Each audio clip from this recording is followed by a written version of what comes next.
Hello friends, आज के इस वीडियो में हम डिस्कस करेंगे फैक्टर ऑफ प्रोडक्शन का पार्ट 4, जिसके अंदर हमने फैक्टर्स ऑफ प्रोडक्शन के लैंड, लेबर, कैपिटल, एंटरप्रेन्योर, इन सभी को फैक्टर जहाँ पे फैक्टर्स ऑफ प्रोडक्शन माने जाते हैं। और इस तरह से हमने पार्ट 1 के अंदर इंट्रोडक्शन और लैंड फैक्टर इसके बारे में डिस्कस किया। पार्ट 2 के अंदर लेबर फैक्टर और डिवीजन ऑफ लेबर इसके बारे में हमने डिस्कस किए। पार्ट 3 के अंदर हमने कैपिटल फैक्टर एग्जैक्टली क्या है, उसके साथ साथ उसके टाइप्स क्या है और उसके फ्यूचर्स क्या है, इसके बारे में हमने डीपली यहाँ पे डिस्कस किया। आज के इस पार्ट 4 के अंदर हम एंटरप्रेन्योर एग्जैक्टली कौन होते हैं और किस तरह से वो इन सभी फैक्टर के अंदर ये डिफरेंस अपनी वैल्यू बनाते हैं और एंटरप्रेन्योर को इतना इम्पोर्टेंट यहाँ पे फैक्टर्स ऑफ प्रोडक्शन के अंदर क्यों माना जाता है, इसको ही समझने की कोशिश पार्ट 4 के अंदर हम आज के इस वीडियो में करेंगे। तो इस तरह से फर्स्टली हम माने तो ये एंटरप्रेन्योर होते कौन है, और ये जो वर्ड है, ये वर्ड हमें मिलता है फ्रेंच वर्ब से, जहाँ पे एंटरप्रेन्योर एग्जैक्टली ये सिचुएशन क्यों यहाँ पे इतना वैल्यूएबल होते हैं, जो उसका मीनिंग होता है अंडरटेक। एंटरप्रेन्योर का मीनिंग होता है अंडरटेक, एक ऐसी सिचुएशन की अंडरटेकिंग किया जाता है। और इसके कॉन्सेप्ट हमें 16th सेंचुरी के अंदर मिलती है, जहाँ पे फ्रेंच मैन, जहाँ पे आर्मी सेक्टर के अंदर जो मिलिट्री थी फ्रेंच के अंदर, उनको गाइड करने वाले और उनको ऑर्गेनाइज करने वाले, इन सभी को यहाँ पे एंटरप्रेन्योर माना जाता था। और इसके वजह से ही फ्रेंच के अंदर जो मिलिट्री सेक्टर होते हैं, इनको एक सही यहाँ पे ट्रैक पे लाने की कोशिश यहाँ पे एंटरप्रेन्योर या मिलिट्री मैन ये माने जाते थे, और जो फ्रेंच मैन कहा जाता था। जो 16th सेंचुरी के अंदर इसे ये जो वर्ल्ड है ये यहाँ पे डेवलप हुआ और ये फ्रेंच वर्ड माना जाता है। तो यहाँ पे हम माने जो एंटरप्रेन्योर है, ये एंटरप्रेन्योर का यहाँ पे मकसद यही होता है, pursue the opportunities and fulfill the needs and the wants to the people throughout the innovation and the starting the business। In situation को अंदर यहाँ पे इनोवेशन करना और अपनी ज़रूरतें और भी बेहतर तरीके से यहाँ पे लोगों की क्या ज़रूरत है, इनकी फुलफ़िल करने के लिए ये यहाँ पे इनोवेशन करता है, उनकी ज़रूरतों को जानता है और इस तरह से एक ऐसा इनोवेशन लाता है जिसके अंदर अपने पूरे एफर्ट्स यहाँ पे डालने के बाद उससे यहाँ पे उसको बेनिफिट होता हुआ दिखाई देता है। तो हम माने जो एंटरप्रेन्योर है is one of the most important input and the segment of the economic growth. यहाँ पे इकोनॉमिक ग्रोथ के अंदर यहाँ पे एंटरप्रेन्योर को एक इम्पॉर्टेंट यहाँ पे इनपुट माना जाता है, सेगमेंट माना जाता है, जो ग्रोथ को आगे लेके जाता हुआ दिखाई देता है। और ये हम माने कि ये जो प्रोडक्शन लेने के लिए और इस टारगेट को यहाँ पे अचीवमेंट करने के लिए वो रिस्पॉन्सिबल पर्सन होता है। He can set up a business or enterprises. यहाँ पे वो ऐसी यहाँ पे बिजनेस यहाँ पे खड़ा कर देता है जहाँ पे उसको पूरी तरीके से यहाँ पे रिस्पॉन्सिबल पर्सन माना जाता है। और ये सभी लैंड, लेबर, कैपिटल, इन तीनों का फैक्टर को यहाँ पे सही ट्रैक पे लाके एक एंटरप्रेन्योर एक सही ट्रैक पे लेके अपना प्रॉफिट कमाने की कोशिश, यहाँ पे लोगों की ज़रूरत क्या है या हम कहें कंज्यूमर की ज़रूरत क्या है, उनको क्या सिचुएशन के अंदर उनको क्या उनकी फुलफिल यहाँ पे नीड्स करना है, ये जानने की कोशिश यहाँ पे इनोवेशन करने वाला जो इंसान होता है, इसे एंटरप्रेन्योर कहा जाता है।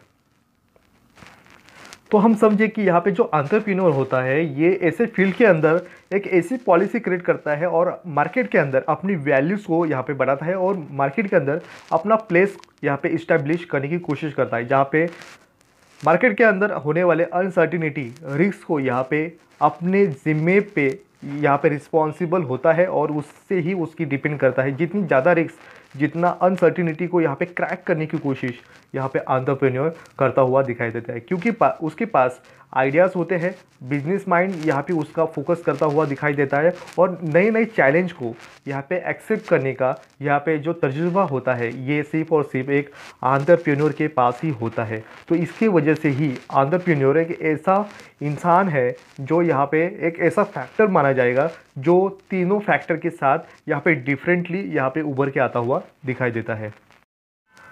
इस तरह से एंटरप्रेन्योर एग्जैक्टली क्या होते हैं और उसके बारे में जो डेफिनेशन फर्स्टली यहाँ पे मिलती है जेबी से एक ऐसी तरह से यहाँ पे जो यहाँ पे एंटरप्रेन्योर को यहाँ पे प्रेजेंट करते हुए दिखाई देते हैं। वो कहते हैं, an entrepreneur is the economic agent who unites all means of the production and the labor force of the one and the capital or land of this the other, and the whose the find in the values of the product is the result from there the employment, the reconstitutions of the entire capital that the utilizes and the values of the wages, the interest and the rent which he pay as the well as the profit belonging to the himself। तो यहाँ पे जो जेबी से कहते हैं कि entrepreneur एक ऐसी इमेज उन्होंने क्रिएट करती हुई दिखाई देती है कि जहाँ पे चारों फैक्टर यहाँ पे इंक्लूड विथ द एंटरप्रेन्योर। यहाँ पे लैंड को रेंट मिलता है, लेबर को वेजेस मिलते हैं, कैपिटल को इंटरेस्ट मिलता है, और इन सभी को एक ही सही ट्रैक पे लाके जो प्रोडक्शन लिया जाता है उनसे जो अनसर्टिनिटी रिस्क को यहाँ पे जो चैलेंज है, इस चैलेंज को यहाँ पे अचीव करने के बाद उसको मिलने वाला जो यहाँ पे प्रॉफिट है, जो सक्सेस है, इसे प्रॉफिट कहा जाएगा। और इसी कॉन्सेप्ट के अंदर हम देखें जो जेबी से कहते हैं कि जो एंटरप्रेन्योर है इन अननेसेसरी ऐसी चीज़ों को नेसेसरी बनाते हैं और यहाँ पे जो वैल्यू क्रिएट करते हैं कंज्यूमर के लिए। सेकंड जो डेफिनेशन दिया जाता है जोसेफ शुम्पीटर, वो कहते हैं the entrepreneur is the earn the advanced economy in a individual who they introduce the something new in the economy, a method of the production not yet tested by the experience in the branch of the manufacture concern, a product with the which consumers are not yet familiar, a new source of the raw material or a few market and the like। तो यहाँ पे जो Joseph Schumpeter है वो कहते हैं कि ऐसा यहाँ पे जो एंटरप्रेन्योर है वो कुछ नया लाने की कोशिश करता है और ऐसा चैलेंज यहाँ पे वो एक्सेप्ट करता है जिससे पहले कोई यहाँ पे यूज़ भी नहीं किया है ऐसा प्रोडक्ट को ये मार्केट में लॉन्च करता है, और इससे यहाँ पे वो कंज्यूमर को यहाँ पे अट्रैक्ट करने की कोशिश करता है और एक नया कुछ देने की कोशिश कंज्यूमर को देख के एक ऐसी मैन्युफैक्चरिंग यहाँ पे क्रिएट करता है जहाँ पे इससे और पहले यहाँ पे कुछ भी सिमिलर नहीं है, और एक नया सोर्सेस यहाँ पे रॉ मटेरियल का यहाँ पे लाता है मार्केट के अंदर। न्यू कोई ऐसी प्रोडक्ट है जिसकी वजह से कुछ नया लाने की कोशिश, सिर्फ और सिर्फ ये एक मेथड को यहाँ पे लाने की कोशिश एक सिर्फ और सिर्फ यहाँ पे एंटरप्रेन्योर ही कर सकता है। इस तरह से इमेजिन करते हुए यहाँ पे जो प्रेजेंटेशन यहाँ पे जोसेफ शुम्पीटर देते हुए एंटरप्रेन्योर को क्लियर करते हुए दिखाई देते हैं। इस तरह से हमारा जो नेक्स्ट पॉइंट बनता है यहाँ पे फ्यूचर्स हम देखेंगे कि किस तरह से एंटरप्रेन्योर को लेके उसके क्या यहाँ पे डिफरेंस यहाँ पे अदर फैक्टर के साथ दिखाई देते हैं और क्यों इतना डिफरेंटली यहाँ पे स्टडी की जाती है एंटरप्रेन्योर को इकोनॉमी के अंदर। तो उसके फीचर्स यहाँ पे हम देखेंगे कि किस तरह से उसके पॉइंट्स हमें देखेंगे, हम स्टडी करेंगे तो हमें पता चलेगा कि इसकी वैल्यूज़ यहाँ पे एंटरप्रेन्योर की क्यों बढ़ती है। तो यहाँ पे फर्स्टली जो यहाँ पे पॉइंट यहाँ पे कहा जाएगा क्रिएटिविटी यहाँ पे उसका बेसिक ही उसकी इनबिल्ड यहाँ पे ये उसका जो बेनिफिट है या हम कहें उसका इनबिल्ड यहाँ पे प्लस पॉइंट क्रिएटिविटी होता है। तो यहाँ पे उसका सक्सेस या एंटरप्रेन्योर को मिलता है तो ये डिफरेंटली उसके अंदर होने वाला इनबिल्ट यहाँ पे जो इम्पोर्टेंट है क्रिएटिविटी करना। क्रिएटिविटी का मीन्स होता है डिस्कवर, कुछ तो नया ढूंढ के लाना और ऐसा लाना कि जिसकी वजह से जो ह्यूमन की ज़रूरत है और भी बेहतर तरीके से यूज़ होगी और उसकी वजह से वो कंज्यूमर को वो ख़रीदना ही पड़ेगा। तो यहाँ पे जो ज़रूरत है लोगों की क्या है उसको ढूंढना और एक इनोवेशन लाना यहाँ पे क्रिएटिविटी को क्रिएट करता हुआ दिखाई देता है। तो यहाँ पे क्रिएटिविटी ये स्पेशली यहाँ पे उसकी अंदर ये पॉइंट है जो प्लस पॉइंट उसको माना जाता है, जो ये अदर जो लोग हैं लेबर है इनसे उसको डिफरेंट मानने के लिए उसको क्रिएटिविटी ये इम्पोर्टेंट कॉन्सेप्ट माना जाएगा। सेकेंड है कैपेसिटी यहाँ पे डिफरेंटली है। यहाँ पे जिस तरह से वो सिर्फ और सिर्फ डिस्कवर करके यहाँ पे उसके आइडियाज़ को यहाँ पे इम्प्लीमेंट नहीं करता है, तो यहाँ पे उसको रियल कंडीशन के अंदर उसको लाने की कोशिश यहाँ पे एंटरप्रेन्योर करता हुआ दिखाई देता है और उसके लिए उसको कई ऐसे प्रॉब्लम को यहाँ पे फेस करना होता है और ऐसे प्रॉब्लम को यहाँ पे डिफीट करते ही वो एक नया अपॉर्चुनिटी खुद के लिए क्रिएट करता है। तो यहाँ पे बेस करेगा ये कैपेसिटी, उसकी बेस यहाँ पे नॉलेज, उसके पास क्या स्किल है, उसका हार्ड वर्क, उसके पास अवेलेबल होने वाले जो इक्विपमेंट है और क्या नया वो क्रिएट कर पाएगा, इसकी जो यहाँ पे उसकी कैपेसिटी कितनी है डिस्कवर करने के साथ साथ उसको रियल में यहाँ पे इम्प्लीमेशन करने के लिए ये कैपेसिटी बेस्ड यहाँ पे उसकी वैल्यूज़, उसकी इम्पोर्टेंट यहाँ पे इनबिल्ट कैपेसिटी होना चाहिए। थर्ड है करेज। यहाँ पे एंटरप्रेन्योर को सिर्फ और सिर्फ यहाँ पे करेज की यहाँ पे ज़रूरत होती है और सभी के अंदर ये करेज नहीं होता।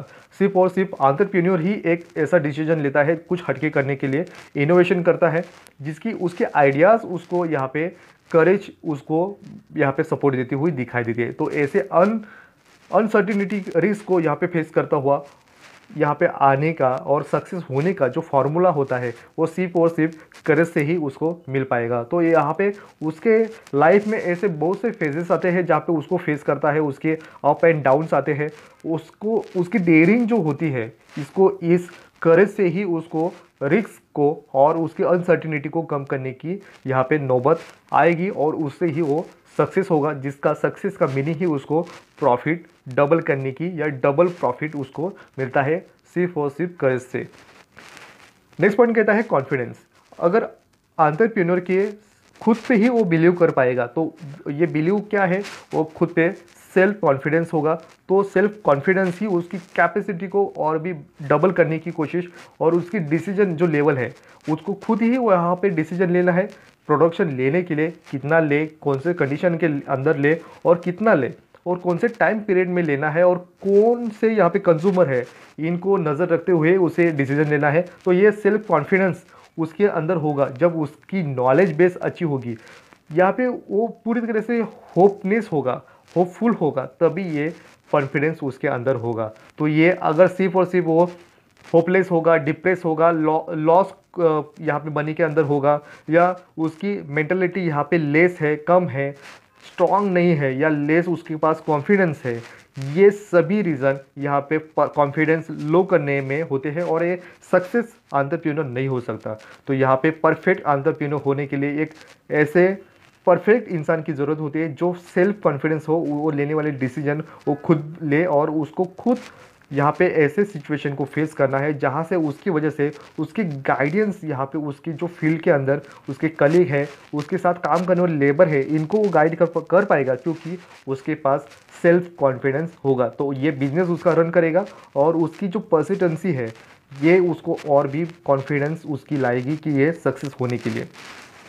नेक्स्ट पॉइंट कहता है कि कैरेक्टर अगर उसका क्लीन है, अगर वो उसका माइंडसेट एकदम क्लियर है, उसको क्या अचीवमेंट करना है, उसके लिए परफेक्ट वर्क क्या है, वो अगर अपने काम के बारे में हॉनेस्ट है और तभी उसके साथ साथ वो उसका बिजनेस और भी ग्रोथ कर पाएगा। अगर मार्केट के अंदर उसका कैरेक्टर अगर लूज है या हम कहें कैरेक्टर एकदम परफेक्टली नहीं है तो उसको मार्केट के अंदर रिस्पेक्ट भी नहीं मिल पाएगा। तो अगर उसका कैरेक्टर बिजनेस के बारे में अगर पूरी तरीके से ट्रेड करने में अगर वो परफेक्टली है तो उसकी वैल्यूज़ वो मार्केट के अंदर बनाता है और उसकी वजह से उसको सक्सेस के लिए उसका हॉनेस्ट होना इम्पॉर्टेंट माना जाता है। जो उसका कैरेक्टर मेन यहाँ पे क्लियर माइंडसेट होना चाहिए।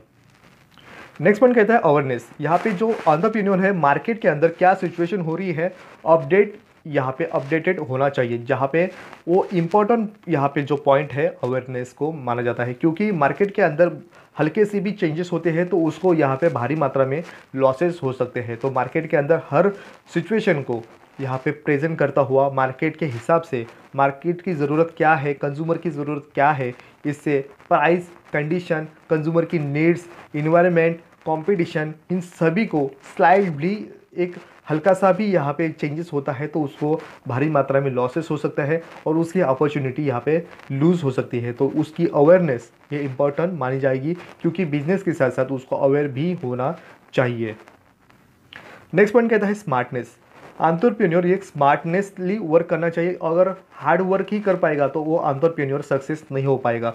उसको टेक्नोलॉजी नॉलेज बेस होना चाहिए, स्किल उसके पास आनी चाहिए, स्मार्ट वर्क उसके पास होगा तो ये सक्सेस होना वो कोई भी रोक नहीं सकता। तो यहाँ पे जो इनबिल्ट यहाँ पे उसका जो प्लस पॉइंट है ये स्मार्टनेस उसके पास होना चाहिए, उसके पास नॉलेज होनी चाहिए, सभी अपनी फील्ड की जो यहाँ पे प्रोडक्शन लेने वाला है उसके बारे में फुल यहाँ पे इंफॉर्मेशन उसको पता होना चाहिए और आने वाले हर प्रॉब्लम का सॉल्यूशन वो ढूंढना चाहिए और ढूंढने के साथ साथ वो सॉल्व भी करना चाहिए। उसके साथ उसके कलीग जो है, उसके साथ लेबर है, उनके साथ साथ वो स्मार्टली डिस्कस करे और उनको सही रास्ते से या उसके साथ साथ वो बिहेवियर उसका भी अच्छा होना चाहिए लेबर के साथ, कलीग के साथ। तो ये इंपॉर्टेंट भी माना जाएगा और स्मार्टनेस वो कितना है। नेक्स्ट पॉइंट कहता है फॉरसाइट। उसका नज़रिया किस तक जाएगा। जो एंटरप्रेन्योर है वो अपने माइंडसेट क्या है उसके पास कि उसका जो बिजनेस है उसे कहाँ तक लेके जाना चाहिए। वो इस शॉर्ट टर्म के अंदर वहाँ पे प्रॉफिट कमाना चाहता है या मार्केट के अंदर लॉन्ग टाइम के अंदर उसको यहाँ पे प्रॉफिट अर्न करना है। तो ये इम्पोर्टेंट माना जाएगा, उसका जो माइंडसेट क्या है, उसका ट्रैक कहाँ तक जाएगा। तो ये बेस करता है उसके पास क्या स्टडी उसने की है, एक्सपीरियंस क्या है, उसके पास स्किल क्या है, इंफॉर्मेशन यहाँ पे अर्न करने का, यहाँ पे जो सर्च करने का, फाइंड आउट करने का, ये जो उसके पास यहाँ पे इम्पोर्टेंट माना जाएगा कि वो किस तरह से हार्डवर्क करता है। तो ये प्रेडिक्ट भी करना चाहिए कि मार्केट के अंदर अगर चेंजेस आते हैं तो ये चेंजेस की वजह से मेरे बिजनेस में क्या चेंजेस होगा, ये प्रेडिक्ट करके वो ट्रैक भी चेंज करना चाहिए, उसका डिसीजन मेकिंग जो चेंज होना चाहिए, वो फ्यूचर में होने वाले छोटे छोटे भी चेंजेस उसको यहाँ पे देख के अपना यहाँ पे जो चेंजेस है प्राइस को लेके, कंज्यूमर की नीड्स क्या है, इसको यहाँ पे फ्यूचर में होने वाले चेंजेस को फोकस करता हुआ दिखाई देता है। तो यहाँ पे कंज्यूमर के चॉइस, प्रेफरेंस, फैशन, ये प्राइस डिसीजन, फ्यूचर में होने वाले डिमांड, प्रोडक्ट यहाँ पे फ्यूचर में कौन से आने वाले हैं, कंपटीशन क्या और बढ़ेगा, ये फ्यूचर के अंदर होने वाले जो चेंजेस है फोरसाइट उसका बेहतर तरीके से होना चाहिए। नेक्स्ट पॉइंट कहता है लीडरशिप। अगर एक एंटरप्रेन्योर को सक्सेस होना है और उसको प्रॉफिट अर्न करना है सभी फैक्टर को लेके, तो यहाँ पे लीडरशिप उसको पूरी तरीके से यहाँ पे सक्सेस होना 100 यहाँ पे पॉइंट्स उसके पास होना चाहिए। तो यहाँ पे हम देखें जो गाइडेंस है टीम को लेके, यहाँ पे वो लीडरशिप किस तरह से करता है, उसकी टीम को किस तरह से गाइड करता है, गाइड करने के साथ साथ वो सही तरीके से यहाँ पे फॉलो करते हैं क्या नहीं, फैक्टर वर्क करते हैं क्या नहीं। गाइडेंस देने के बाद ऑफिसर जो होंगे, टीम लीडर जो होंगे, लेबर जो होंगे, उनको सही यहाँ पे डायरेक्शन देना, और बिजनेस उसका डिपेंड करता है ऐसे गुड क्वालिटी जो लीडरशिप है उस पर ही यहाँ पे डिपेंड करती है। तो ये जो एग्जाम्पल है, एक जो शिप होता है, शिप का जो कैप्टन होता है, ये जो शिप होती है ये डिपेंड करती है उस कैप्टन किस तरह से हर हैंडल करता है। जिस तरह से आंधी हो, तूफान हो, बारिश हो, कौन से भी मौसम के अंदर जो शिप का जो कैप्टन होता है, कैप्टन ही हैंडल करता है एक शिप को। तो उसी तरह से ऐसे सेक्टर के अंदर जो एंटरप्रेन्योर है एक सभी फैक्टर को यहाँ पे सही ट्रैक में लेके जाने की, आगे जाने की, सभी जो फैक्टर होते हैं उनको आगे और भी फास्टर लेके जाने की कोशिश यहाँ पे एक कैप्टन की तरह लीडरशिप यहाँ पे एंटरप्रेन्योर करता हुआ दिखाई देता है। नेक्स्ट पॉइंट कहता है स्ट्रॉन्ग नेटवर्किंग एबिलिटी। यहाँ पे जो एंटरप्रेन्योर है उसकी जो लोगों के साथ बातचीत करना, उनका नेटवर्क यहाँ पे बिल्ड करना, उसकी ये एबिलिटी एक मायने करती है कि वो मैनेज किस तरह से उस सेक्टर को करता है। रॉ मटेरियल से लेके मैन्युफैक्चरिंग को लेके, पैकेजिंग को लेके, मार्केटिंग को लेके, छोटे छोटे जो सेलर है, डिस्ट्रीब्यूशन करने वाले लोग होते हैं, यहाँ पे उनके साथ उसका रिलेशनशिप और भी बेहतर तरीके से जितना होगा, उसके साथ साथ ही उसका जो नेटवर्किंग स्ट्रॉन्ग एबिलिटी यहाँ पे उसको दिखाई देती, और उसको सक्सेस यहाँ पे हमें और भी उसको मेजर कर पाएंगे कि उसकी नेटवर्किंग एबिलिटी कितनी है। ये डिपेंड करती है उसकी जो स्पीच है या हम कहें उसका जो बिहेवियर है, ये डिपेंड करता है। नेक्स्ट पॉइंट कहता है सेल्फ मोटिवेट। यहाँ पे एंटरप्रेन्योर यहाँ पे खुद ब खुद यहाँ पे सक्सेस होना है तो उसको सेल्फ मोटिवेट हर समय के साथ यहाँ पे रहना ज़रूरी है, क्योंकि अगर वो ज़रा भी यहाँ पे मोटिवेट नहीं होगा या कई लॉसेस से अगर हारता है, तो ये एक सही परफेक्ट ऐसे एंटरप्रेन्योर की जो रिजल्ट है, ये रिजल्ट नहीं उसे मिल पाएगा। तो एक सही तरीके से एंटरप्रेन्योर को सक्सेस होना है, उसकी एबिलिटी को यहाँ पे सक्सेस को टुवर्ड लेके जाने वाली जो होती है, ये सेल्फ मोटिवेट ही यहाँ पे उसको हर रिस्क को, हर अनसर्टिनिटी को, हर सिचुएशन को फेस करने का यहाँ पे सेल्फ मोटिवेट होता है। और इसकी वजह से ही वो हर इनोवेशन को यहाँ पे अपने आइडियाज़ को इनोवेशन में कन्वर्ट करने की कोशिश और इम्प्लीमेंट करने की कोशिश यहाँ पे एंटरप्रेन्योर करता हुआ दिखाई देता है, जो उसका बेस ही इनोवेशन होता है। और लोगों की ज़रूरत जान के अपना प्रॉफिट किस तरह से अर्न करे और लोगों की जो ज़रूरत है लाइफ और भी बेटर करे, किस तरह से करे, ये एंटरप्रेन्योर ही सेल्फ मोटिवेट होने की वजह से ही हमें पता चलता है। नेक्स्ट पॉइंट कहते हैं मोबिलाइज द रिसोर्सेज। यहाँ पे जो एंटरप्रेन्योर है ये सभी के सभी रिसोर्सेज उसे इजीली यहाँ पे एक ही जगह पे नहीं मिल पाते हैं। तो ये सभी यहाँ पे जो रॉ मटेरियल है, उसको लगने वाले इक्विपमेंट है, इन सभी को और सभी फैक्टर के साथ एक ही प्लेस को यहाँ पे लाने की कोशिश सिर्फ और सिर्फ ये एंटरप्रेन्योर ही कर सकता है। उस तरह से उसको मिलने वाला जो रॉ मटेरियल है, उनके प्राइस उस सभी का यहाँ पे रिसोर्सेज को यहाँ पे मोबिलाइज करना, क्योंकि एक ही जगह पे लाएंगे सभी को तभी वो प्रोडक्शन लिया जाएगा, तभी उसके इनोवेशन को यहाँ पे रियल लाइफ में हम इम्प्लीमेंट कर सकते हैं। तो इन सभी को एक ही जगह लाने की कोशिश सिर्फ और सिर्फ एक ही इंसान कर सकता है, वो है एंटरप्रेन्योर। नेक्स्ट पॉइंट कहता है इनोवेशन। इनोवेशन एक ऐसी सिचुएशन को यहाँ पे क्रिएट करता है जो इसके अंदर ही एक ऐसा स्पेशल गुण होता है जहाँ पे एबिलिटी उसकी आइडियाज़ को यहाँ पे एंटरप्रेन्योर बाहर लाता है और उसको एक इनोवेशन देने की कोशिश यहाँ पे एंटरप्रेन्योर डिस्कवर करता है, और उसके साथ साथ लोगों की और भी लाइफस्टाइल और भी इजीली और बेहतर तरीके से यहाँ पे करने की कोशिश यहाँ पे एंटरप्रेन्योर करता है, जो एक नई मेथड को यहाँ पे जन्म देता है, उसका कॉस्ट प्रोडक्शन यहाँ पे कम करना और इम्प्रूवमेंट करता है प्रोडक्शन को और भी लार्ज स्केल में, जो मार्केट के अंदर मार्केट कैप्चर करने की कोशिश सिर्फ और सिर्फ इनोवेशन के साथ साथ ही एंटरप्रेन्योर कर सकता है। नेक्स्ट पॉइंट कहता है बिजनेस माइंड। बिजनेस माइंड एक ऐसी सिचुएशन को फेस करता है जहाँ पे एंटरप्रेन्योर अपना सक्सेस यहाँ पे प्रॉफिट लेने के लिए एंटरप्रेन्योर के पास बिजनेस माइंड होगा तो भी वो सक्सेस हो सकता है, क्योंकि वो अदर जो लोग हैं इनमें वो डिफरेंट क्यों कहलाएगा, क्योंकि उसके पास बिजनेस माइंड है। कौन से भी सेक्टर के अंदर वो बिजनेस कर सकता है, प्रोडक्शन ले सकता है, उसको बेच सकता है। यहाँ पे मैन्युफैक्चरिंग से लेके सभी फैक्टर को साथ लेने के साथ साथ डिस्ट्रीब्यूशन और कंजम्पशन तक जाने की जो ज़रूरत होती है सभी को किस तरह से यहाँ पे पूरी करना है, ये एंटरप्रेन्योर ही कर सकता है। तो यहाँ पे जो बेस है उस माइंडसेट का यहाँ पे बिजनेस आइडियाज़ को जन्म देता है, और ये आइडियाज़ ही चेंज करता है इनोवेशन लाने के लिए, और जो बिजनेस माइंड क्या है उसके आइडियाज़ ही डिपेंड करती है। तो ये बिजनेस माइंड उसका इम्पोर्टेंट रोल निभाता है। नेक्स्ट पॉइंट कहता है अरेंजिंग फाइनेंस। यहाँ पे सिर्फ और सिर्फ यहाँ पे आइडियाज़ इनोवेशन को सही साबित करने के लिए उसको ज़रूरत है फाइनेंस की, जो कैपिटल माना जाता है। यहाँ पे कैपिटल अगर उसके पास होगा तो वो इनोवेशन कर पाएगा और सक्सेसफुली कर पाएगा, इम्प्लीमेशन कर पाएगा। तो उसके लिए अरेंज करना है फाइनेंस।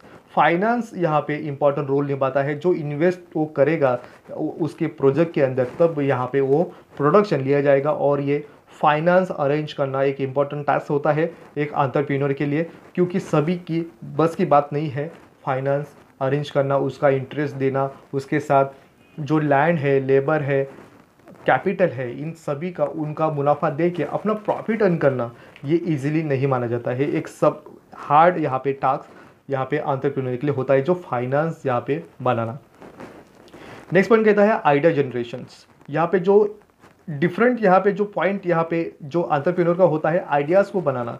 आइडियाज़ उसके माइंड में अगर आएगा तो उसको इनोवेशन कहा जाएगा, और उसको रियल इम्प्लीमेशन करना है तो ये उसकी अपॉर्चुनिटी मानी जाती है, क्योंकि उसके पास जो एक अलग सोचने की जो पावर है, ये पावर ही उसकी आइडियाज़ होती है, और ये इनोवेशन लाने की कोशिश सिर्फ और सिर्फ एंटरप्रेन्योर ही कर सकता है, जो अपॉर्चुनिटी यहाँ पे खुद ब खुद वो ढूंढता है कि मुझे क्या यहाँ पे डिफरेंट करना है, या अपॉर्चुनिटी को ही वो लेके जाता है सक्सेस की तरफ। तो आइडिया क्रिएट करता है, आइडिया के साथ वो इनोवेशन को यहाँ पे जन्म देता हुआ दिखाई देता है।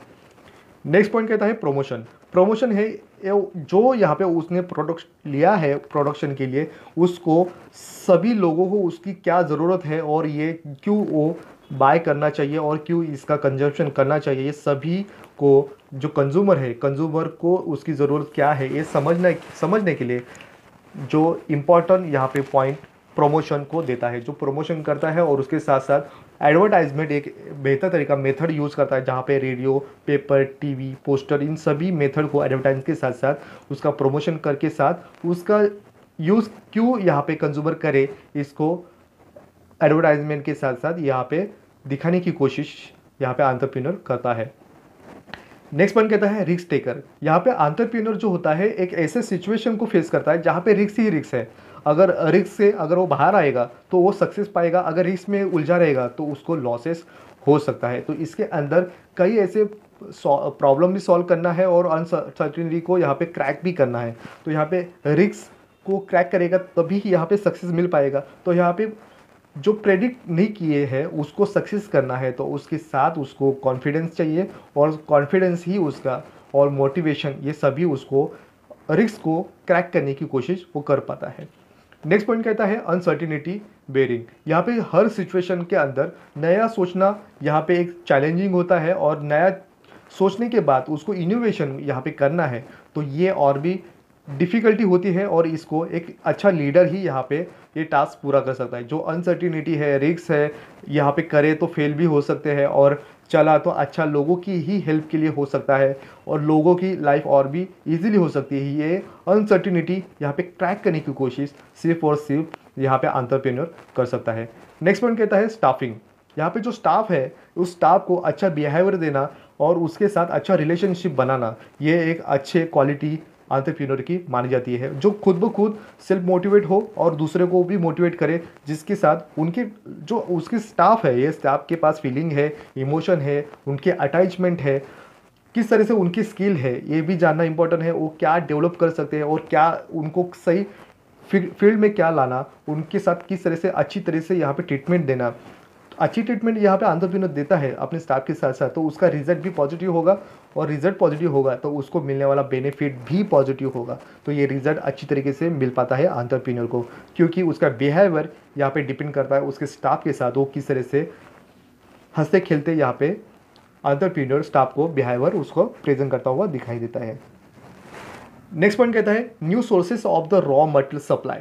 यहाँ पे जो एंटरप्रेन्योर है उसको नया नया यहाँ पे ढूंढना ही है आइडियाज़, और आइडियाज़ को ढूंढते हुए उसको रॉ मटेरियल की जो सप्लाई है इसके भी चेन को यहाँ पे देखना और उसको ढूंढना यहाँ पे इम्पोर्टेंट टास्क माना जाता है। क्योंकि एंटरप्रेन्योर एक ऐसे सिचुएशन को प्रोसेस को पूरा करता है जहाँ पे एक नया कुछ ढूंढता है और उसको कंज्यूमर तक ले जाता है। तो यहाँ पे प्राइस या मैटर करते हैं रॉ मटेरियल के लिए। अगर प्राइस कम होंगे और कम प्राइस में उसको रॉ मटेरियल मिलेंगे तो अच्छी तरीके से प्रोडक्शन ले पाएगा, और प्राइस अगर उस प्रोडक्ट की अगर कम होंगी तो ये सभी लोग उसको यूज़ करेंगे और ट्राई करके उसका क्या एग्जैक्टली वैल्यू उसकी क्रिएट होती है ये भी डिपेंड करती है रॉ मटेरियल की प्राइस पे डिपेंड करती है। अगर ये रॉ मटेरियल की प्राइस अगर कम होगी तो ये प्रोडक्शन ज़्यादा हो पाएगा, तो ये मैटर कर पाएगा कि उसके जो सोर्सेस है, न्यू उसको इनोवेशन करना है, न्यू आइडियाज़ को जन्म देना है, तो उसके लिए लगने वाले रॉ मटेरियल उसको कम प्राइस में मिले। उसका सप्लाई चेन को यहाँ पे ढूंढना उसको इम्पॉर्टेंट टास्क मानता है। नेक्स्ट पॉइंट कहता है न्यू प्रोडक्ट। यहाँ पे इनोवेशन करता हुआ एंटरप्रेन्योर एक नए ऐसे प्रोडक्ट को जन्म देता है, क्योंकि जो पुराने प्रोडक्ट है उसको ही यहाँ पे एंटरप्रेन्योर उसी का ही यहाँ पे चेंजेस करके नया मार्केट के अंदर जो यहाँ पे डिस्कवर नहीं कर पाता है। तो यहाँ पे आइडियाज़ को जनरेट करने के लिए एंटरप्रेन्योर एक नए प्रोडक्ट को जन्म देता है और उससे वजह से ही कंज्यूमर को क्या ज़रूरत है, उसकी क्या नीड्स है, ये समझने के साथ साथ डिस्कवर करता है न्यू आइडियाज़। वो आइडियाज़ यहाँ पे बनती है न्यू प्रोडक्ट। नेक्स्ट पॉइंट बनता है न्यू मशीनरीज। न्यू मशीन्स यहाँ पे सॉल्व करता है कि जिस तरह से प्रॉब्लम क्या है और प्रॉब्लम को किस तरह से ग्रोथ में प्रोडक्शन लेना है, तो उसके लिए न्यू मशीनरी चाहिए, और वो मशीनरी एडवांस अगर होती है तो ये एडवांस के साथ साथ वो ग्रोथ और मनी को भी सेव करता है और उसका टाइम भी सेव करता है। तो इसके लिए मशीनरीज यहाँ पे इम्पोर्टेंट रोल निभाती है कि नया नए अपने प्रोडक्ट को किस तरह से और भी बेहतर फास्टली यहाँ पे ग्रोथ करे, तो वो मशीनरी को भी यहाँ पे इम्पोर्टेंट मानता हुआ दिखाई देता है। नेक्स्ट पॉइंट कहता है न्यू मार्केट। यहाँ पे जो इम्पोर्टेंट माना जाता है कि मार्केट के अंदर तो सभी यहाँ पे सिमिलर ऐसे यूज़ करने वाले प्रोडक्ट मिलते हैं, बट एक मार्केट के अंदर अपने प्रोडक्ट को जगह बनाने के लिए मार्केट के अंदर एंटरप्रेन्योर एक ऐसे इनोवेशन यहाँ पे क्रिएट करता है जिसकी वजह से उसकी वैल्यू मार्केट में होना चाहिए। इस तरह से ऐसे न्यू आइडियाज़ यहाँ पे जनरेट करता है और बिल्ड करता है अपने मार्केट के अंदर प्लेस। तो यहाँ पे खुद की यहाँ पे इमेज बनाना मार्केट के अंदर, ये नए उसके आइडियाज़, उसकी टेक्नोलॉजी, उसकी इनोवेशन यहाँ पे मार्केट के अंदर उसको जगह बनाने में मजबूर करती हुई दिखाई देती है। नेक्स्ट पॉइंट कहता है डायनामिज्म।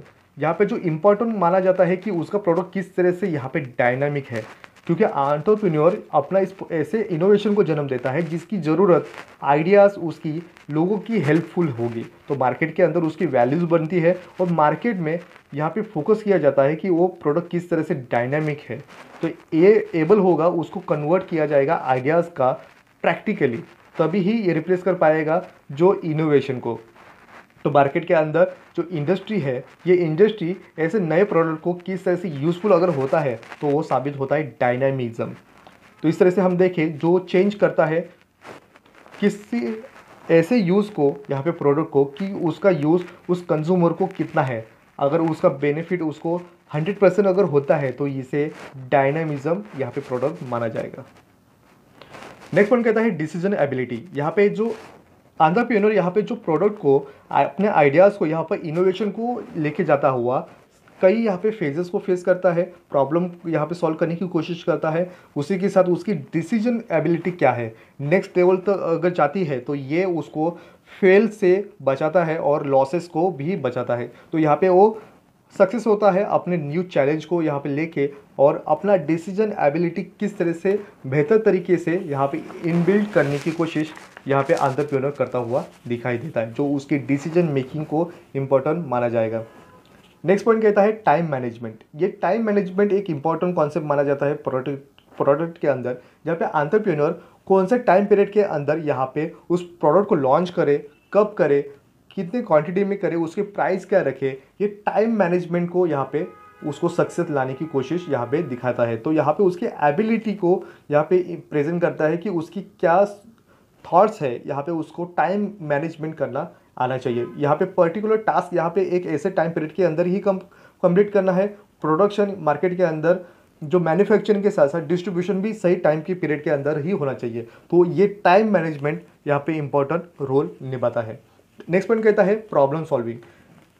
एंटरप्रेन्योर को कई ऐसे फेजेस को यहाँ पे सामना करना होता है जहाँ पे उसके सामने सिर्फ और सिर्फ जो अनसर्टिनिटी और रिस्क को क्रैक करता हुआ दिखाई देता है, तो सभी प्रॉब्लम को सॉल्व करने की एबिलिटी उस पर होना चाहिए, क्योंकि वो फोकस करता है सभी सेक्शन के अंदर उसके डिपार्टमेंट के अंदर कई कई चैलेंज उसके साथ आते हैं, और उस सभी को यहाँ पे क्रैक करने के लिए प्रॉब्लम सॉल्व करना यहाँ पे आना चाहिए एंटरप्रेन्योर को। तो यहाँ पे लेबर, ओनर, स्टाफ, इनके साथ साथ होने वाले जो डिफ़िकल्टीज़ है, जो प्रॉब्लम है, ये सभी को सॉल्व करना चाहिए एंटरप्रेन्योर को। उसी के साथ प्रोडक्ट को लेके डिस्ट्रीब्यूशन, मार्केटिंग और मैन्युफैक्चरिंग, इन सभी का भी यहाँ पे प्रॉब्लम सॉल्व या सही टाइम पीरियड के अंदर होना और सही तरीके से इस सभी को एक ही ट्रैक में लाने की कोशिश प्रॉब्लम सॉल्व करने के साथ साथ ही एंटरप्रेन्योर कर सकता है।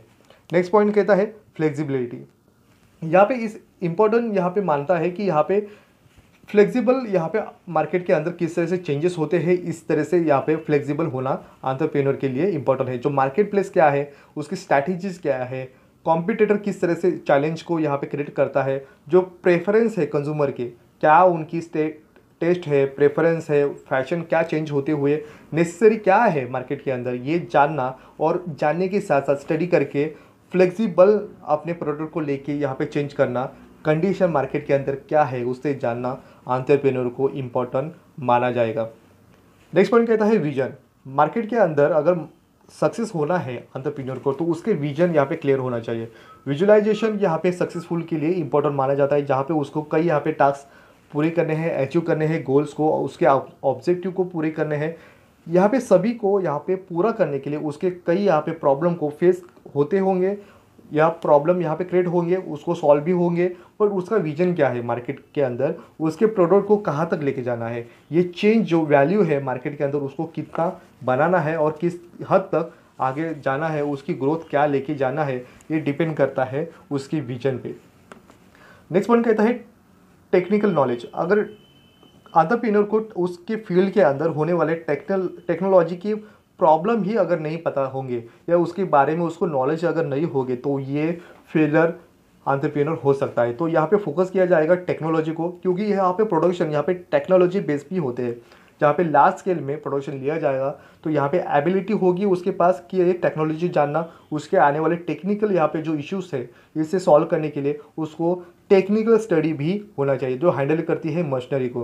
यहाँ पे डेवलपमेंट करना है, टेक्निकल यहाँ पे स्किल उसको आना चाहिए, और यहाँ पे टेक्निकल मशीनरी से ही यहाँ पे कम टाइम में लार्ज स्केल में प्रोडक्ट को लिया जा सकता है। और जो लास्ट यहाँ पे इम्पोर्टेंट यहाँ पे उसके जो पॉइंट उसका प्लस पॉइंट माना जाएगा, परसिस्टेंसी, चिपके रहना। यहाँ पे कितने भी फेलियर होंगे, कितने भी चेंजेस होंगे, कितने भी प्रॉब्लम फेस आएंगे करने, फिर भी अपना जो टारगेट है, माइंडसेट है, अपने आइडियाज़ को यहाँ पे इनोवेशन में कन्वर्ट करने के लिए परसिस्टेंसी यहाँ पे इम्पोर्टेंट रोल निभाती है। नेवर गिव अप, इस टैगलाइन को अगर माने तो यहाँ पे एंटरप्रेन्योर कभी भी फेल नहीं हो सकता। उसकी एफर्ट्स, उसकी मेहनत, उसके हार्ड वर्क को, उसके डेडिकेशन को यहाँ पे फोकस किया जाता है उसके परसिस्टेंसी को लेके, और यही उसकी जो डिफरेंस है, ये डिफरेंस उसको लोगों के साथ साथ अलग बनाता है। अलग डिफरेंट एंगल में उसको देखा जाता है, उसके एक्शन को, उसको उसके डिसीजन मेकिंग, उसकी एबिलिटी क्या है, उसकी अचीवमेंट को यहाँ पे दिखाई देता है। यहाँ पे डिस्करेज नहीं होता और उसके साथ साथ वो फेलर को भी क्रैक करके यहाँ पे सक्सेस को अचीवमेंट करता हुआ दिखाई देता है। क्यों? उसके पास पर्सिस्टेंसी, ये जो मेन यहाँ पे जो पॉइंट है उसके पास होना चाहिए। तो आज के इस टॉपिक में बस इतना ही, मिलते हैं नेक्स्ट वीडियो में। Thank you.